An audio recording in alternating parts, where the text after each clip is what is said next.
Hello friends, welcome back to my channel. आज मी मिसळ पाव बनवणार आहे। त्यासाठी येथे मी मोड आलेली मटकी घेतलेली आहे। तसेच मटकीचा रस्सा बनवण्यासाठी येथे मी 2 कांदे घेतलेले आहे, लसूण, अद्रक, एक मोठा कांदा बारीक चिरून घेतलेला आहे आणि खोबरा। तसेच मसाला बनवण्यासाठी येथे मी 1 चम्मच जीरा, 1 चम्मच धनिया, 1 चम्मच पांढरे तीळ, कलमी, बडी विलायची, लवंग, मिरे आणि 2 विलायती घेतलेली आहे। सुरुवातीला हे सर्व मसाले आपल्याला भाजून घ्यायचे आहे। सुरुवातीला या पॅन मध्ये मी थोडे तेल टाकून घेतलेले आहे। यामध्ये हे सर्व मसाले भाजून घ्यायचे। लसूण आणि अद्रक सुद्धा टाकून घ्यायचा आणि हे मंद गॅसवर भाजून घ्यायचे। हे मसाले जास्त भाजायचे नाही।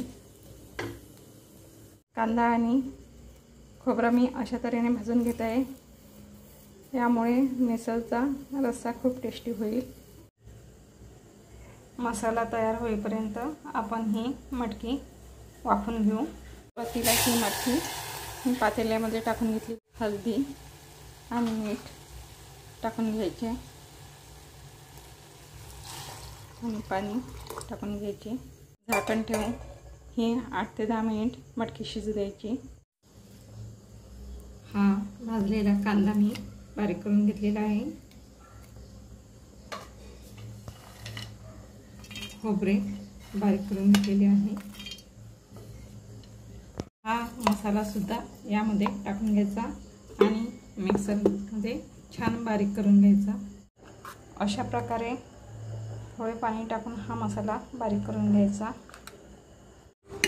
मटकी छान शिजलेली आहे। या मटकीचे पाणी मी काढून घेतलेले आहे। हे पाणी आपण रश्श्यासाठी वापरू। रस्सा बनवण्यासाठी येथे मी पातेल्यामध्ये तेल टाकून घेतलेले आहे। तेल छान गरम झालेले आहे। यामध्ये बारीक चिरलेला कांदा टाकून घेऊ। कांदा छान परतून घेतलेला आहे। यामध्ये काश्मीरी लाल मिर्च, घरी तयार केलेला मसाला आणि हळदी पावडर हे छान मिक्स करून घ्यायचं। हा मसाला 1 मिनिट छान शिजू द्यायचा। ते हा वाटलेला मसाला टाकून घ्यायचा।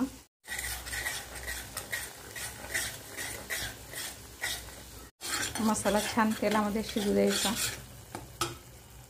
मसाला छान तेलामध्ये शिजलेला आहे। आता यामध्ये मटकीचं पाणी टाकून घेऊ। यामध्ये थोडे मीठ टाकून घेऊ आणि कोथिंबीर। अशा प्रकारे छान रस्सा झालेला आहे। हा रस्सा मी एका बाउलमध्ये काढून घेते। मी एका बाउलमध्ये हा रस्सा काढून घेतलेला आहे। तर ही मटकी यामध्ये टाकून घ्यायची। अशी ही तर्रीदार मटकी तयार झालेली आहे। त्यामध्ये थोडी बटाट्याची सुकी भाजी टाकून घेत आहे। ही भाजी मी आधीच तयार करून घेतलेली होती। नंतर यामध्ये तर्रीची मटकी टाकून घ्यायची।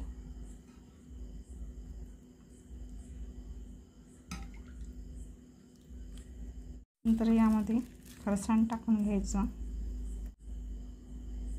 नंतर यावर ही तर्री टाकून घ्यायची।